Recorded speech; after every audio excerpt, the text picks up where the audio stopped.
अस्सलाम वालेकुम जनाब, देखती आंखों सुनते कानों आपको मेरा सलाम पहुंचे।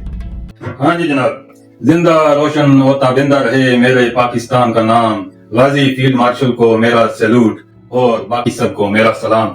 आज नए वज़ीर आला खैबर पख्तूनख्वा ने भी एक शेर पढ़ने की कोशिश की कि नहीं मरूंगा आपकी जंग में, मैं आपके इश्क इमरान में मरूंगा। तो भाई बोलना था नहीं मरूंगा किसी जंग में, न किसी ड्रोन अटैक में, न किसी कच्चे मकान में, अब के मरूंगा तो मरूंगा मैं इश्क इमरान में। वो अमानत चंद साहब शेर पढ़ते हैं कि जनाब तू आया तो तुझे देखा करेंगे, तू मूली 4 भी किलो होते हैं सो दे दो। पहले मिसरे का दूसरे मिसरे से कोई रब्त ही नहीं। तो बहरहाल ठीक है जनाब, आप शेर मेरे पढ़ो। तो लेकिन शेर पढ़ने से पहले थोड़ी सी हिस्ट्री भी देख लेनी थी। साबिक वज़ीर आला परवेज इलाही को भी देख लेना था। तो उन साहब का हलफ गवर्नर ने नहीं लिया, तो प्रेसिडेंट आपका था जनाब पीटीआई का, तो उसने हलफ ले लिया। तो अभी तो ये है कि प्रेसिडेंट भी आपका नहीं है, गवर्नर भी आपका नहीं है, तो हलफ किधर से आएगा, वजीर आला किधर से बनेगा। और भाई साहब जो बात DGISI ने कह दी वो अगर आज नहीं होगी, लोगों का सोच के अगर थोड़ा सा पीछे हट जाएंगे, जाहिर है उन्होंने भी हर जगह प्रॉब्लम तो क्रिएट नहीं करनी। भाई साहब अभी कश्मीर का मसला खत्म हुआ तो तहरीक लब्बैक, तो फिर ये KPK के वज़ीर आला का मसला, अब उन्होंने हर जगह पे ड्रामे ही नहीं लगाने, उसका कोई तरीका होगा। लेकिन हिस्ट्री पढ़ लो, हिस्ट्री पढ़ लो भाई। परवेज इलाही का क्या हुआ, भुट्टो साहब का क्या हुआ, बाकी सब को छोड़ो, फातिमा जिन्ना का क्या हुआ, जिनके बारे में हम किताबें पढ़ते हैं। तो भाई इस्टेब्लिशमेंट, हमारी आर्मी या जो सोचने वाले दिमाग हैं मुल्क के लिए, वो एक साइड पे हो गए तो वो हो गए। नवाज शरीफ जैसा बंदा जिसका पूरा खानदान अभी पावर में है, लेकिन वो पावर में नहीं आ सका, तो इमरान खान नहीं आएगा। ऐसे ही अफरीदी साहब नहीं आएगा। ये हिस्ट्री बताती है कि इमरान खान अब नहीं आएगा, लेकिन आर्मी इस्टेब्लिशमेंट डेफिनेटली अपनी पब्लिक से उसके अगेंस्ट में लड़ाई भी नहीं करेगी। वो घर में होता है ना, मैंने बताया था पहले भी कि किसी घर में कोई गंदी जनानी हो ना तो वो शोर कर कर कर के रोज लड़ाई कर कर कर के ना पूरे मोहल्ले पूरे गांव को सुनाती है, तो गांव वाले समझते हैं कि भाई ये घर ही ऐसा है। तो इस वजह से एस्टेब्लिशमेंट ने, आर्मी ने उस गंदी जनानी को नहीं छेड़ना लेकिन आहिस्ता आहिस्ता उसका सोल्यूशन जरूर निकालना है। और भाई इससे ज्यादा जमहूरियत क्या होगी कि एक बंदा जेल में बैठ के सब कुछ कंट्रोल कर रहा है, उसका ट्विटर अकाउंट चल रहा है, वहां से ट्वीट आ रहे हैं, फेसबुक चल रही है, यूट्यूब पे डेली न्यूज आ रही है। तो जनाब आप न्यूज उठा के देख लो, डेली इंटरनेशनल नाइट आपको बता रहे होंगे कि आज इमरान खान साहब ने खाया क्या है, आज इमरान खान साहब ने क्या हुक्म दिया है, अभी इमरान खान साहब किसको कौन सी पोजीशन पे लेके आएंगे, अभी फील्डिंग चेंज होगी तो ऑफ साइड पे कौन होगा, अभी विकेट कीपर कौन खड़ा होगा, अभी बॉलिंग किसने करानी है, वो क्रिकेटर है ना तो मिसालें इस तरह की देते हैं। तो जनाब वो सारा कुछ बैठ के वहां पे कंट्रोल कर रहा है, और फिर ये लोग कह रहे हैं भाई जुल्म हो गया, हाय मार गई, हाय मार गई। आजकल जनाब तहरीक लब्बैक को फेवर दे रहे हैं, और भाई PTI वो जमात है कि जिसने तहरीक लब्बैक के इमामों को, मौलवियों को उल्टा करके, उनकी कमीजें ऊपर करके पीछे से उनको लित्तर मारे, इतनी बेअदबी की मस्जिद के इमामों की, देख के शर्म आती थी। जिसको नहीं पता ना वो यूट्यूब पे वीडियोस देख ले, सीधी गोलियां मारी गई। गोलियां तो चलो बंदा मर गया भाई, एक बंदे के 4 बच्चे हैं, एक बंदा पूरे गांव को जमात करवा रहा है, वहां पे इमाम है, उसको उल्टा लिटा के पीछे से बोलते हैं ऊपर हो, और फिर उसको जनाब लित्तर मार रहे हैं, और उसकी वीडियो बना के यूट्यूब पे अभी भी आपको मिल जाएंगी। ये थी जनाब तहरीक इंसाफ, तहरीक लब्बैक के साथ। और आज क्या कह रहे हैं जनाब, बड़ा जुल्म हो गया, बड़ी ज्यादती हो गई। और भाई ये तो एक अंधे को भी पता है कि ये टाइम फलस्तीन के हक में रैली निकालने का नहीं था, ना ही इसराइल के खिलाफ। उन लोगों का एग्रीमेंट हो गया भाई। आप फलस्तीन को देखो तो सही, आप गूगल पे जाके जरा फलस्तीन की बाउंड्रीज चेक करो। फलस्तीन एक साइड से 10 किलोमीटर है, 10 किलोमीटर, दूसरी साइड से सिर्फ 13 किलोमीटर।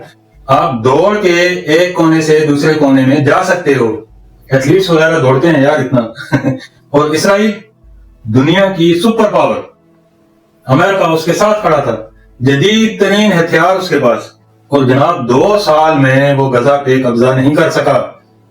ٹرمپ نے بولا تھا کہ بھائی قبضہ کر کے اس کو میرے اوپر بھیج دو، ٹی وی پہ بولا تھا میں غزہ کو ٹورسٹ پلیس بناؤں گا، اس کی ترقی میں اہم کردار ادا کروں گا، مگر فلسطینی نہیں مانے، پکڑ گئے جناب۔ وہ ابھی نہیں کر سکتے، حماس 2 سال لڑنے کے بعد ابھی نہیں لڑ سکتی جناب۔ وہ اس بات سے خوش ہیں کہ اسرائیل 2 سال لڑنے کے بعد 10 کلومیٹر کا علاقہ ان سے نہیں چھین سکا اور ابھی واپس آ رہا ہے۔ وہاں پہ مٹھائیاں تقسیم ہو رہی ہیں، ناچ رہے ہیں لوگ، ایک دوسرے کو مبارکباد دے رہے ہیں، خوشی کی ریلی نکالنی ہے ان کے ساتھ، تعاون کی تو نکالو بھائی۔ یہ کون سا طریقہ ہے کہ بھائی پولیس والے اغوا کیے جا رہے ہیں، غلط ٹائم پہ اس قسم کی ریلی نکالی جا رہی ہے؟ بھائی یہاں پہ آپ کسی پولیس والے کو تھپڑ مار کے دیکھو، آپ ویڈیوز دیکھ لو، جس وقت پولیس کو خطرہ ہوتا ہے وہ شوٹ کرتے ہیں، سیدھا لاٹ میں گولی مارتے ہیں بھائی۔ ایک بندے کے ہاتھ میں چاقو پکڑا تھا، ساتھ میں 10 پولیس والے کھڑے تھے ہالینڈ میں۔ وہ بندہ شاید پیے ہوئے تھا، اس کو 3 دفعہ انہوں نے بولا کہ بھائی اپنا جو چاقو ہے اس کو پھینک دو، اس نے نہیں پھینکا تو انہوں نے اس کو گولی مار دی۔ ویڈیوز آ گئے یوٹیوب پہ، پاکستان میں پولیس والوں کو ڈنڈے مار کے لے کے جا رہے ہیں، کشمیر میں دکھا رہے ہیں جناب پولیس والوں کو دھکے دے کے نیچے گرایا جا رہا ہے، وردیاں ان کی جناب جو ہیں وہ تاروں پہ لٹکا دی گئی ہیں۔ اور یار یہ کون سا کنٹری، کون سا ملک، اپنی باری آئے تو مولویوں کو الٹا لٹا کے، حافظ قرآن لوگوں کو تو پیچھے سے ان کو لتر مارو، جب آپ کے مخالفوں کی باری آئے تو پھر آپ بولو کہ بھائی بہت بڑی زیادتی ہو گئی ہے، بہت بڑی زیادتی ہو گئی ہے، بہت زیادتی ہے، بہت ناانصافی ہے، بہت ناانصافی ہے۔ ایسے نہیں ہوتا بھائی۔ تو باقی وزیر اعلیٰ صاحب کا جہاں تک تعلق ہے میرے خیال میں تو مشکل ہی ہے بھائی۔ گورنر صاحب نے ابھی حلف نہیں لینا، پریزیڈنٹ زرداری صاحب نے شاید نہیں لینا، اپوزیشن واک آؤٹ کر کے چلی گئی۔ بھائی یہ تو سب کو پتا تھا کہ اگر انہوں نے فیئر الیکشن لڑنا ہوتا تو اپنا ایک متفقہ امیدوار لے کے آتے، انہوں نے شغل لگانا تھا، انہوں نے اپوزیشن پارٹیوں نے شغل لگانا تھا، تو ابھی لگا رہے بھائی۔ تو باقی بات رہی افغانستان کی۔ افغانستان کی آپ انگلش نیوز پڑھو نا تو وہ کہتے ہیں کہ جناب ہم نے پاکستان آرمی کے 50+ لوگ مار دیے ہیں، وہ ہمارے لوگوں کو کہتے ہیں کہ ہلاک کر دیے ہیں، ہمارا میڈیا ان کو کہتا ہے کہ ہلاک کر دیے ہیں۔ نعوذ باللہ، دونوں مسلم کنٹریز ہیں، دونوں کو شہید بولو، مس انڈرسٹینڈنگز ہو جاتی ہیں، غلط فہمیاں ہو جاتی ہیں۔ صحابہ کے دور میں بھی 2 مخالف جماعتیں آپس میں لڑ پڑی تھیں، لیکن آپ کسی کو ہلاک ہسٹری میں نہیں کہہ سکتے، دونوں کو ہم شہید ہی کہیں گے۔ تو جناب ان کی باتیں سن کے ہنسی آتی ہے، آپ ان کی نیوز لگا کے دیکھو نا، وہ بالکل چوکیاں ایسے ہی تباہ ہوتی ہوئی دکھا رہے ہیں کہ جیسے پاکستان اپنے میڈیا پہ دکھا رہا ہے۔ افغان نیوز بتا رہی ہیں کہ ہم نے 20 پاکستانی چوکیوں پہ قبضہ کر لیا، انڈین نیوز بتا رہی ہیں کہ بھائی جب تک آپ ان سے علاقے نہیں چھینو گے، وہ کہتے ہیں کہ واپس نہیں لو گے کیونکہ ان کے مطابق یہ پشتون علاقے افغانستان کے ہیں، تب تک پاکستان نہیں سمجھے گا۔ تو بھائی افغانستان کی بات یہ ہے کہ افغانستان پچھلے 20-25 سال سے جو کر سکتا ہے وہ کر رہا ہے، ہم نہ بھی کریں نا تو وہ اپنی طرف سے کمانڈو جنگ کر رہے ہیں جو وہ کر سکتے ہیں۔ میزائل ان کے پاس نہیں ہے، ایئر فورس ان کے پاس نہیں ہے، وہ بندوں کو AK-47 دستی بام دے کے تو پاکستان میں گھسا دیتے ہیں۔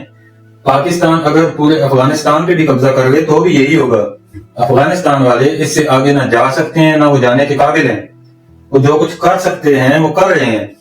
میڈیا دیکھو تو میڈیا میں جناب افغانستان والوں نے ہماری چوکیوں پہ قبضہ کر لیا، ہمارے آرمی والوں نے ان کی چوکیوں پہ قبضہ کر لیا، فار دا ٹائم بینگ ہو سکتا ہے، لیکن باقی سب جھوٹ ہے۔ وہ بھائی لاکھوں ڈالر لگا کے پاکستان نے ایک بارڈر بنایا ہے پاکستان اور افغانستان کے بیچ میں، وہ ایک تار لگا کے، جنگلے لگا کے، کئی مہینے کتنا ٹائم وہ لگے رہے، بہت بڑا بارڈر تھا، انہوں نے اس کو کلوز کیا ہے، اس کو چھوڑ کے آگے کیسے جا سکتے ہیں؟ افغانستان کی پرابلم یہ ہے کہ افغانستان پاکستان کو ایک کنٹری مان ہی نہیں رہا، وہ کہتے ہیں کہ یہ پشتون سارے علاقے جو ہیں یہ افغانستان کے ہیں، یہ سارے ہمیں دے دو تو ہم آپ سے راضینامہ کریں گے ورنہ نہیں کریں گے۔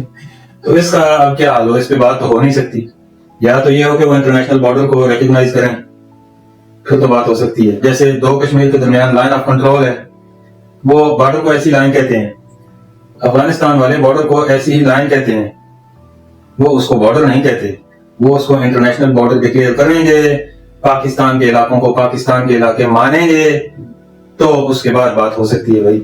باقی تحریک انصاف والے جتنے مرضی بات کرتے رہیں، آخر میں بات پھر وہی کہوں گا کہ میرے ماموں کہا کرتے تھے کہ تمہارے دشمن کی پہچان یہ ہے 2 नंबर बंदे की पहचान ये है, जो बंदा तुमसे बोझ रखता है उसकी पहचान ये है कि वो तुम्हें कहेगा कि भाई तुम बहुत अच्छे हो, बहुत जबरदस्त इंसान हो तुम, लेकिन तुम्हारा बाप जो है वो ठीक नहीं है।